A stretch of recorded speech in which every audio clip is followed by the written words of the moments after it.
할렐루야, 할렐루야. 2월 29일 목요 새벽 예배에 주님의 전으로 나오신 모든 성도님들을 예수님 이름으로 환영하고 또 축복합니다. 만물의 창조자 되시고 우리 삶을 전적으로 인도하시는 우리 주님만 의지하는 삶을 살아가면서 곧 올 그 여호와의 날을 우리가 기쁨으로 준비하며 나아가는 저희들 모두가 되기를 소망합니다. 우리 시간 이 땅에 하나님의 그 나라가 임하는 그날을 간절히 소망하는 마음으로 함께 찬양하며 나아갑시다.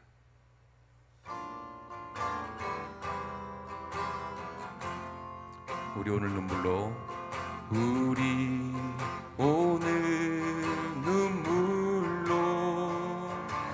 한 알의 씨앗을 심는다. 꿈꿀 수 없어 무너진 가슴에 저들의 푸른 꿈 다시 돋아나도록 우리 함께 땀 흘려 소망의 길을 만든다.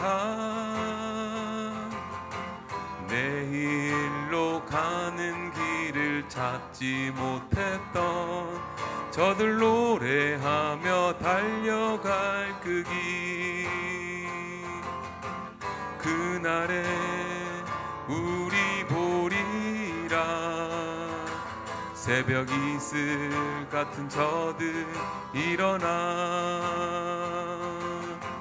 뜨거운 가슴 사랑의 손으로 이 땅 치유하며 행진할 때 오래 황폐하였던 이 땅 어디서나 순결한 꽃들 피어나고 푸른 의의 나무가 가득한 세상 우리 함께 보리라. 우리 오늘 눈물로 한 알의 씨앗을 심는다. 꿈꿀 수 없어 무너진 가슴에 저들의 푸른 꿈 다시 돋아나도록 우리 함께 땀 흘려 소망의 길을 만든다. 내일로 가는 길을 찾지 못했던 저들 노래하며 달려갈 그 길, 그날에 우리 보리라. 새벽 이슬 같은 저들 일어나 뜨거운 가슴 사랑의 손으로 이 땅 치유하며 행진할 때 오래 황폐하였던 이 땅 어디서나 순결한 꽃들 피어나고 푸른 의의 나무가 가득한 세상 우리 함께 보리라. 그날에 우리 보리라. 그날에 우리 보리라. 새벽 이슬 같은 저들 일어나 뜨거운 가슴 사랑의 손으로 이 땅 치유하며 행진할 때 오래 황폐하였던 이 땅 어디서나 순결한 꽃들 피어나고 푸른 의의 나무가 가득한 세상 우리 함께 보리라. 우리 함께 보리라. 우리 함께 보리라. 우리 함께 보리라.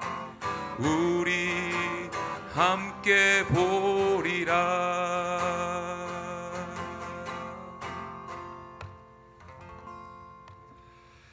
고맙고 자비로우신 하나님, 오늘도 기도하는 백성들이 주님 전에 나와 무릎을 꿇고 구원의 뿔을 잡습니다. 하나님의 은혜와 임재를 경험할 수 있는 하나님의 백성들 다 되기를 원합니다. 간반의 중보 기도팀 다양한 기도 제목들을 주님 앞에 믿음으로 올려드렸습니다. 그 기도하는 제목들이 인간에게 근심과 걱정이 쌓이는 것이 아니라 하나님의 위로와 응답이 쌓여갈 수 있도록 하나님을 고백을 할 수 있는 그러한 은혜가 있게 하여 주옵소서. 간구하는 소리에 귀를 기울이시고 저들의 목소리를 들으심으로 하나님의 살아계심을 다시 한번 믿음으로 확인하는, 영안이 밝아지는, 귀가 열리는 놀라운 축복이 저들 가운데 임재하여 주옵소서. 오늘도 주님의 말씀을 통하여 여호와의 날에 심판이 있을 터인데 그것이 과연 무슨 의미를 우리에게 가져오는지를 다시 한번 깨달아 오늘도 하루 살아가는 동안 승리할 수 있는 믿음의 군사들이 다 되게 하여 주옵소서. 듣는 말씀 가운데에 바른 교훈과 책망으로 우리를 다스려 주시고 오직 여호와를 앙망하는 믿음의 권속들 다 되게 하옵소서. 예수님의 이름으로 기도하옵나이다. 아멘. 하나님 말씀 보시겠습니다. 요엘 3장 14절에서 21절입니다. 함께 교독할 때에 하나님의 음성을 들을 수 있기를 바랍니다. 사람이 많음이여 심판의 골짜기에 사람이 많음이여 심판의 골짜기에 여호와의 날이 가까우미로다. 해와 달이 캄캄하며 별들이 그 빛을 거두도다.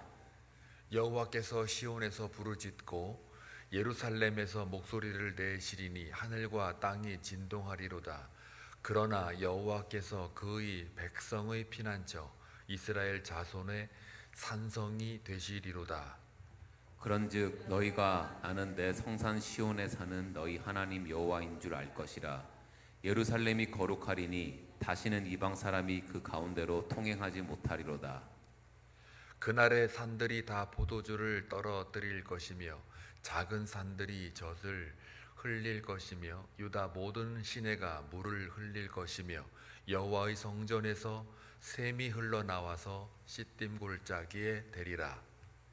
그러나 애굽은 황무지가 되겠고 에돔은 황무한 들이 되리니 이는 그들이 유다 자손에게 포악을 행하여 무죄한 피를 그 땅에서 흘렸음이니라. 유다는 영원히 있겠고 예루살렘은 대대로 있으리라. 내가 전에는 그들의 피 흘림 당한 것을 갚아주지 아니하였거니와 이제는 갚아주리니 이는 여호와께서 시온에 거하심이니라. 아멘. 어제 우리가 묵상을 했었지요. 징계와 징벌의 차이를 우리가 알아봤는데요. 징계는 이스라엘 백성들에게 해당이 되는 사안이고 징벌은 이스라엘 백성들을 대적했던 악한 자들에 대한 하나님의 심판이 징벌입니다. 징계는 미래지향적이고 소망적이지만 그러나 징벌은 과거지향적이고 과거에 대한 결과물로서 심판을 내리겠다. 그래서 징벌이 무서운 겁니다. 징벌의 목적은 심판이지만 징계의 목적은 교훈입니다. 사람 만들어가는 과정이죠. 하나님의 백성답게 만들어가는 훈련, 연단 과정이 징계입니다. 우리가 흔히 알고 있는 고난의 과정입니다. 고난에는 반드시 유익이 있는데 그것은 하나님의 주권에 의해서 하나님 백성 만들어가는 하나의 파라테이아, 그러니까 자식 만들기, 내 자식다운 아들, 딸로 만들어가는 과정을 징계라 그랬습니다. 그래서 완전히 죽이지는 않고 죽을 만큼 냅뒀다가 하나님 백성으로 회개하게 하는 그게 징계입니다. 그러므로 같은 고난이지만 세상 사람과 우리가 받는 그 고난의 본질은 아주 현저한 차이가 있다라는 것을 꼭 깨달아야 됩니다. 그래서 같은 심판이라도 우리에게는 구원이요 그들에게는 공의의 영원한 멸망, 파멸이라는 거죠. 그래서 심판을 받을 때나 또 구원을 받을 때나 고난이 있을 때나 고난이 없을 때나 내가 원하는 대로 되어질 때나 되어지지 않을 때나 언제나 여호와 하나님은 우리와 동행하고 계셨다. 고난 받을 때는 우리가 몰라서 그렇지 하나님은 우리를 다 보고 계신다는 거죠. 제자들을 먼저 건너편에 건너가게 해서 그 거라사인 지방으로 가게 만들지만 그러나 그 과정 속에 폭풍을 만나잖아요. 바람과 풍랑을 잔잔케 하기 전에 미리 다 산에서 기도하시면서 제자들을 이렇게 바라보고 계시는 것처럼 하나님은 우리가 심판을 받을 때나 어느 상황이든 간에 하나님은 우리를 보고 계신다. 그게 징계의 의미입니다. 그리고 징벌은 하나님께서 기다렸다가 전부 사람들을 한 곳에 불러 모은 다음 그리고 완전히 멸망을 시키는 게 그게 징벌이에요. 그래서 오늘 14절에 보시면은 사람이 많으며 뭔 사람이 이렇게 많은가 질문해 보셔야 돼요. 심판의 골짜기에 사람이 많으며 왜 많을까요? 전부 다 하나님이 이스라엘 백성들을 대적했던 그 악인들, 그들로 하여금 니들 전부 다 모여봐라. 니들이 힘이 있냐? 니들이 능력이 있느냐? 그래 한번 전부 다 모여봐 하고 말씀을 하신 거 기억나시죠? 그게 어디서 나오냐면 3장 11절 사면의 민족들아 너희는 속히 모일지라. 12절 민족들은 일어나서 여호사밧 골짜기로 올라오리라. 내가 거기 앉아서 뭐 하시겠다고요? 심판하시리라. 그러니까 민족과 열방들, 특히 이스라엘 백성들을 대적했던 그 모든 나라들은 전부 다 모여봐. 하나님이 이제 니들이 힘이 있어? 그래 한번 모여봐. 어디로 모이느냐? 여호사밧 골짜기로 전부 다 모여 하고 그들은 다 모여요. 근데 모인 거 보니까 너무 많아요. 사람이 많으며 그들이 많다는 거예요. 그래 심판의 골짜기는 여호사밧 골짜기. 여호사밧 뜻은 판결, 심판의 골짜기 같은 말이에요. 그래서 사람이 많으며 심판의 골짜기, 여호사밧 골짜기에 판결의 골짜기에 여호와의 날이 가까웁니다. 다 모여놨어요. 그러니까 이제 심판이 가까워요. 그러면서 그 심판이 어떤 현상이냐면 15절 해와 달이 캄캄하며 별들이 그 빛을 거두도다. 16절의 초반부에 보게 되면 여호와께서 시온에서 부르짖고 예루살렘에서 목소리를 내시리니 하늘과 땅이 진동하리로다. 이 말은 15절과 16절 요 말은요 예레미야 25장 30절 말씀을 그대로 인용을 하고 그대로 반복이 된 거예요. 그래서 15절은 더 이상 빛이 없는 상황, 이제는 너희들 다 죽었어 라는 어떤 분위기 조성입니다. 영화로 만든다 그러면은 캄캄하게 만드는 거예요. 이제 여호와의 날에 임박했으니까 전부 다 여호사밧 골짜기 전부 니들 한번 모여봐. 니네 힘이 얼마나 센지 한번 다 모여봐. 쫙 모이고 나서 그 다음에 이제 분위기가 지금 해와 달이 캄캄하고 별들의 모든 빛이 없어요. 싹 걷어버려요. 이제는 뭡니까? 국문을 하겠다는 거 아니에요. 하나님이 그 국문장으로 전부 다 모이게 해. 사극을 보면 나오잖아요. 이제 네 죄를 내가 물을 거다 하고 분위기가 캄캄한 분위기, 빛이 싹 사라져요. 그러면서 빛만 사라지게 아니 한번 상상을 해봐요. 제가 여러분의 이제 이미지네이션을 해드리는 거니까 드라마가 진행이 되고 있는데 여기서 다 모여봐. 그 다음에 이제 분위기가 캄캄해. 불 다 꺼. 지금 불 다 꺼. 캄캄하게 만든 다음 그 다음에 목소리가 나와요. 여호와께서 시온에서 부르짖고, 시온과 예루살렘은 하나님의 임재, 하나님의 그 계시는 곳이에요. 상징성이죠. 근데 하나님이 계시는 그 앞에서 시온에서 누가 부르짖어요? 여호와께 부르짖고, 여호와께서 부르짖어요. 우리가 부르짖는 건데 여호와가 부르짖는다. 한번 상상해 보십시오. 여호와가 어떻게 부르짖을까? 뭐 누구한테 부르짖겠어요? 그건 아니라는 거 아니에요. 그러면 지금 사람들 전부 다 모여 그랬는데 여호와께서 시온에서 부르짖는다. 이게 뭘까요? 호통을 치는 거죠. 그러니까 호통. 기도하는 부르짖음이 아니고 다 모여 니들. 그 다음에 하나님이 시온에서 부르짖는 거예요. 그래서 이거를 사자가 포효하듯이, 그래서 부르짖는 저 말이 히브리 원어로 들어가면 사자가 포효하다, 으르렁 하는 거 있잖아요. 잡아먹기 전에 그냥 으르렁 하는 거, 그게 포효예요. 저게 포효하다 뜻인데, 이 말이 또 어디서 나오냐면 예레미야 25장에 또 나오는 같은 말이에요. 여호와께서 높은 데서 포효하시고 그의 거룩한 처소에서 소리를 내시며, 그러니까 사자가 포효하듯 이제 으르렁거리는 거죠. 그러면서 사람들이 얼마나, 그러니까 분위기는 캄캄해요. 빛도 없어요. 그러니까 여러분이 만약에 죄인이라고 치면 여기 앞에 다 와가지고 다 불 꺼. 이제 몽둥이 들고 이제는 막 뭔 소리가 막 나는 거예요. 이제 겁나잖아요. 엄청 겁나는 거예요 지금. 그러면서 예루살렘에서 목소리를 내시리니, 그러니까 부르짖는 것과 내시리니, 목소리를 낸다는 말과 같은 말이에요. 그러니까 엄중한 말이죠. 그러니까 겁나는 거예요. 누구한테 한다고요? 이스라엘 백성들, 하나님의 백성들을 대적했던 그 주변의 민족들, 나라들, 바벨론을 가리키겠죠. 그 나라들에게 대하여 이제 하나님이 심판할 때 분위기를 만드는 거예요. 불 다 끄고 빛도 없게 만들고 사자에 포효하듯이 여호와 하나님이 소리를 막 내시는 거예요.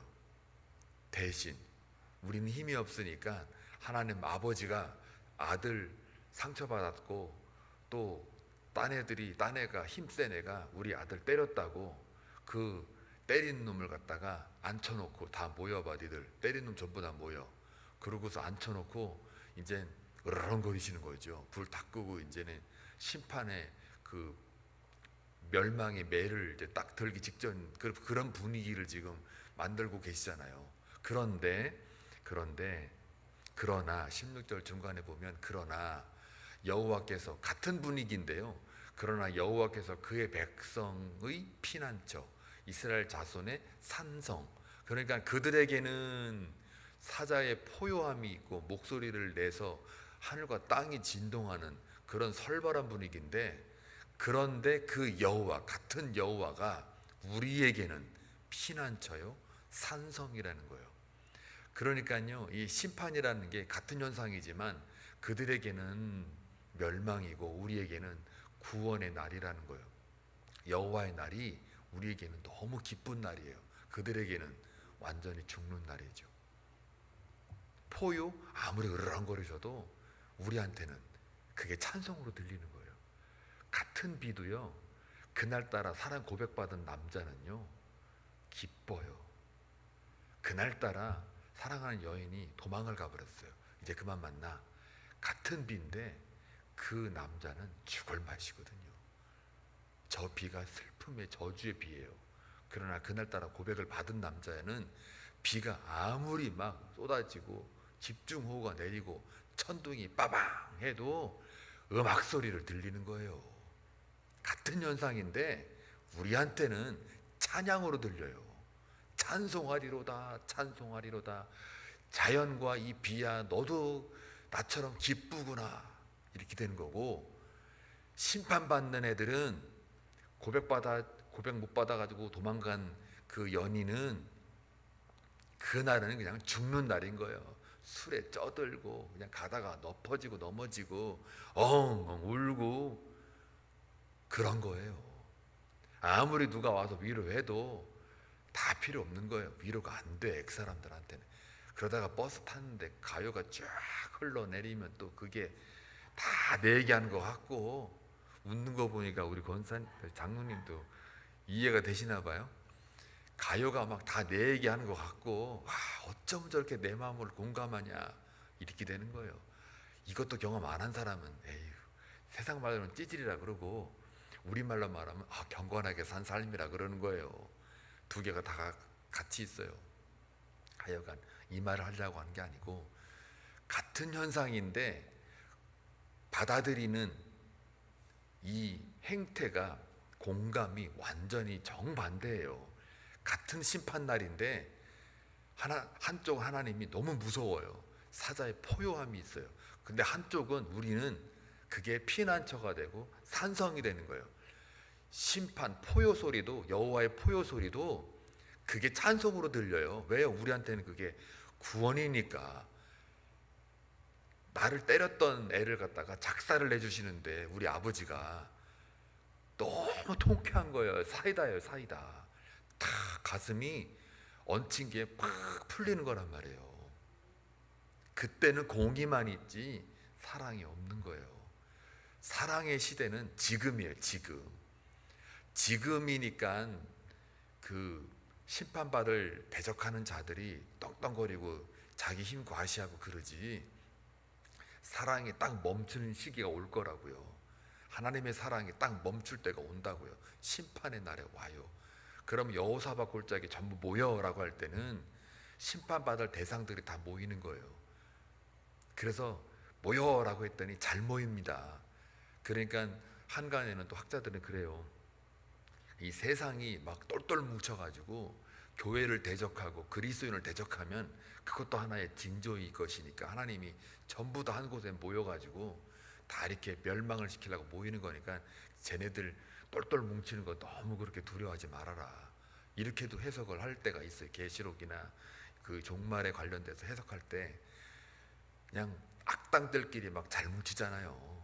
그걸 의리라 그러는데 절대 의리가 아닙니다.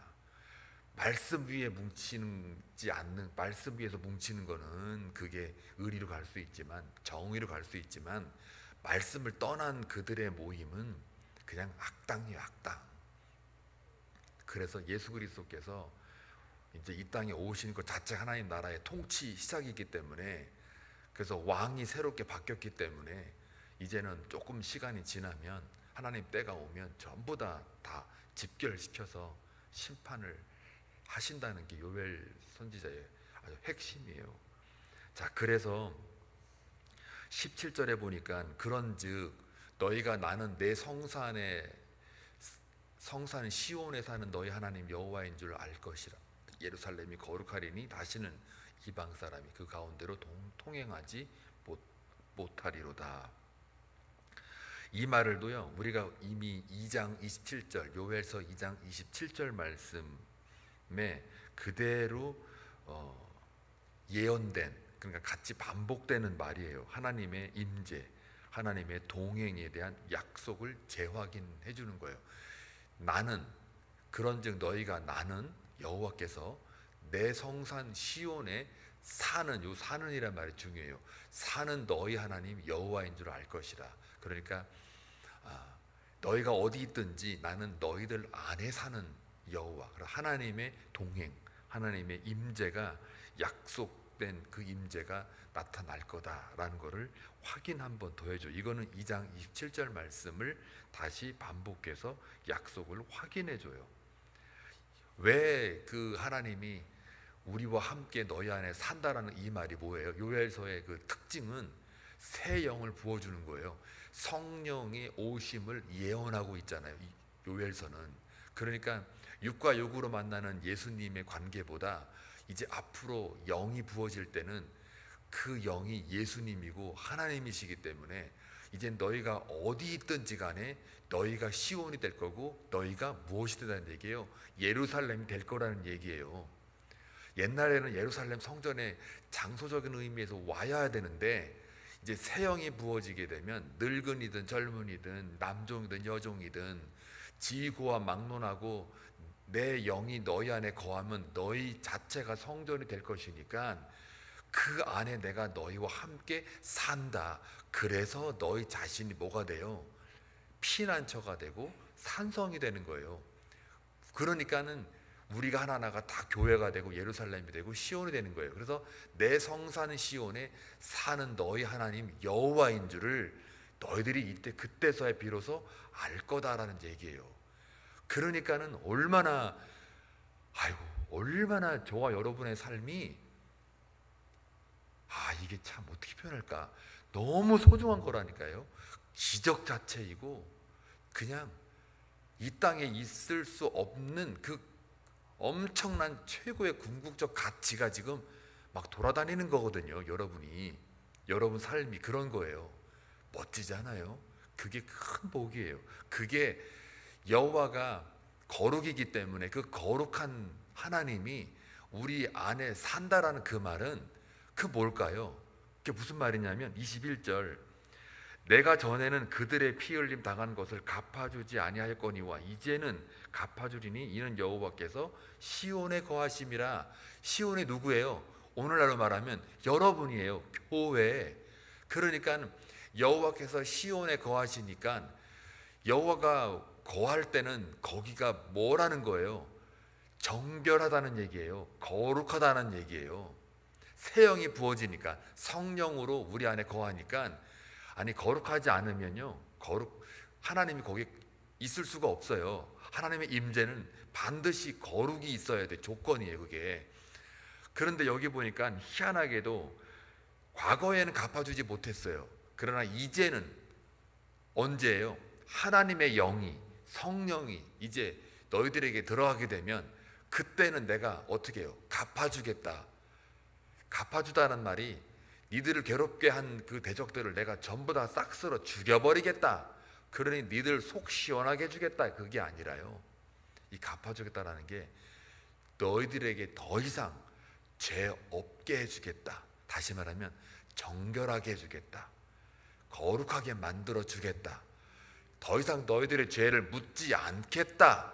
그러니 너희들은 죄가 없어 이제는. 그러니까 이게 뭐예요? 십자가의 보혈, 예수 그리스도로 말미암아 너희들에게 더 이상 이제는 그 영이 임하면, 성령이 임하면 너희들은 더 이상 이제는 죄 있는 그런 게 아니고 정결하게 되는 영이 됐으니까 그렇게 해서 내가 너희 안에 늘 거하겠다. 그 약속이 요엘 선지자의 예언이에요. 그 예언이 예수가 이 땅에 오시고 십자가로 말미암아 부활하셔서 보혜사 성령이 우리 안에 거하는, 이게 완전히 요엘 선지자의 예언이 성령 안에서 저와 여러분의 삶을 통해 완성되고 성취되온 거예요. 그때가 되면 여호와께서 시온에 거하심이라, 이 얘기예요. 그 회복을 말하는 건데, 그 회복을 18절에 어떻게 표현했냐면은 이렇게 표현했어요. 18절에 보게 되면 산들이 다 포도주를 떨어뜨릴 거며 작은 산들이 젖을 흘릴 것이며 유다 모든 시내가 물을 흘릴 것이며 여호와의 성전에서 샘이 흘러나와 시딤 골짜기에 되리라. 저게요, 지금 그냥 시적으로 표현한 거예요. 그러니까 하나님 나라를 완벽하게 표현해낸 거예요. 회복을 말하는 거예요. 그전에는 포도주니 뭐니 이게 다 말라버렸잖아요. 기름도 말라버리고 물도 말라버리고, 1장과 2장에서는 전부 다 심판에 대한 결과의 내용을 말했다면 이 18절에는 이렇게 완전히 회복된 현상적인 모습을 저렇게 표현하는 거예요. 중동에서는요, 물이 귀해요. 근데 물이 있거나 비가 오는 것 자체가 복을 상징해요. 이른 비 늦은 비라는 말이 그래서 나오는 거거든요. 그러니까 모든 유다의 모든 시내가 물을 흘린다. 물에 부족함이 없다. 완전히 복 자체를 상징적으로 표현해낸 거잖아요. 저게 하나님의 임재의 현실화, 하나님의 임재가 되면 저런 현상이 벌어진다. 완벽한 회복이 벌어진다. 저거를 에스겔 선지자는 47장에서 성전에서 흘러나오는 물이 아라바 광야를 거쳐서 어디로 가요? 죽은 바다 사해까지 흘러간다는 얘기예요. 죽어있는 바다를 어떻게 해요? 살려낸다. 사망에서 생명으로, 저주에서 복으로 바꿔 놓은다는 이야기죠. 그게 예수 그리스도의 보혈의 피, 생명이 흘러간다.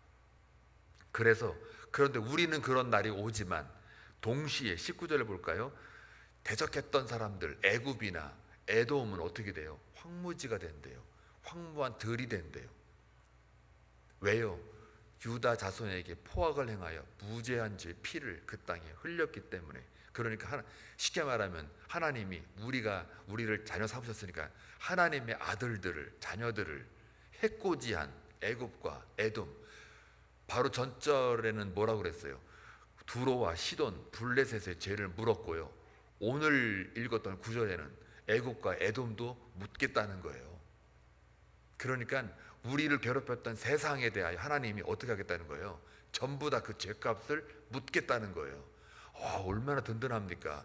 여러분 때린 사람을 반드시 처벌하겠다는 거 아니에요. 여러분을 괴롭게 한 사람들 나중에 싹 긁어 모아가지고 작사를 내겠다는 거 아니에요. 그 든든한 아버지가 여러분 뒤에 떡 버티고 계셔요. 뭐가 그렇게 두려워요? 뭐가 그렇게 없다 그럽니까? 이제까지 잘 먹여주고 잘 키워줬는데 한번 돌아보세요. 여러분이 뭐 밥을 굶은 적이 있어요? 핍박받아가지고 교회를 못 간 적이 있어요? 하마스가 와가지고 여러분을 총살로 총으로 쏴 죽였어요? 뭘 했어요? 아무것도 없어요. 근데 뭘 또 달라, 뭘 또 안 줬다고 떼를 쓰고 막 그러냐고요. 여러분이 성전인데, 여러분이 시온이고 예루살렘인데 이제 할 일이 뭡니까? 여러분의 그 신앙을 자녀들에게, 주위 사람들에게 전파하라고요. 알리라고요. 유통하라고요. 그게 하나님의 뜻이에요. 여러분을 구원해낸 그 이유가. 그거는 안 하고 자꾸 내 안에 뭘 채워달래. 그 하나님 뭐라고 하는지 알아요? 제가 성경을 다 읽어본 결과 다 줬잖아 이거예요. 다 줬잖아. 그거 또 주면 그게 널 살리는 게 아니야. 널 죽이는 거야. 그래서 안 주는 거야. 그런 거예요. 이제는 내가 원하는 것 좀 해봐. 그게 뭘까요? 복음 증거예요. 하나님을 알리라는 거예요. 나 여호와를 증인된 삶을 살아라는 얘기예요. 그러면 또 줄게 이거거든요. 근데 안 해. 참 희한해요. 안 해요. 자, 그래서 심판의 날 와도 우리는 겁낼 것 없고 여러분 자체가 시온이고 여러분 자체가 예루살렘인 걸 잊지 마시고 오늘 하루 살아가는 동안 여호와의 날 반드시 옵니다. 그 날을 우리가 고대하며 여러분은 늘 징계를 좀 받는다 쳐도 그 징계 받는 게 여러분에게는 복이다 라는 걸 잊지 마시고 하나님은 여러분을 너무너무 사랑하셔서 그 날에 여러분 때린 사람들 전부 다 갚아주시고 우리를 죄 없다 하시고 우리 안에 늘 거하신 그 하나님을 오늘도 만나길 주의 이름으로 축원합니다. 기도합니다. 좋으신 아버지 하나님, 오늘도 요엘 선지자를 통해서 하나님의 마음을 깨닫습니다. 심판날이 온다는 것은 분명한 사실인데 그들에게는 두렵고 떨리는 하나님이시고 또 흑암 가운데 온 하나님 같지만 우리에게는 그 자체가 피난처여 산성임을 고백합니다. 우리 안에 하나님이 계심을 다시 한번 믿고 나아갈 때 오늘 하루 살아가는 동안 그 하나님을 만나기를 원하옵고 또 우리가 잠시 받는 그 징계 때문에 좌절하거나 절망하지 않게 하시고 늘 우리와 함께 눈동자처럼 지키신 그 하나님을 바라보기를 원합니다. 온전히 여호와께만 소망을 두고 어찌하여 내가 낙심하고 있느냐라고 하는 그 음성을 듣고 다시 죽게 돌아올 수 있는 저희 모두가 되게 하여 주옵소서. 기도할 때에 응답받는 기쁨으로 오늘도 채워 주옵소서. 예수님의 이름으로 기도하옵나이다. 아멘.